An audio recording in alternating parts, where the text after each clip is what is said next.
ভালোবাসায় যত্ন থাকতে হয়, না হলে আমাদের মতো এইভাবে বিচ্ছেদ হবে সবার।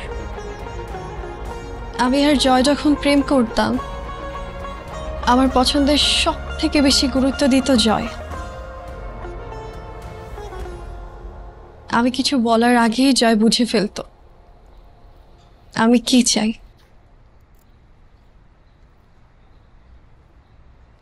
কিন্তু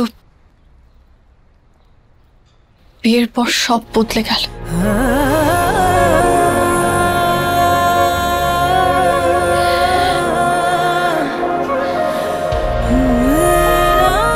আমি যে মানুষটার জন্য আমার ফ্যামিলিকে ছেড়ে আসলাম, ওই মানুষটাই আমাকে আগলে রাখতে পারল না।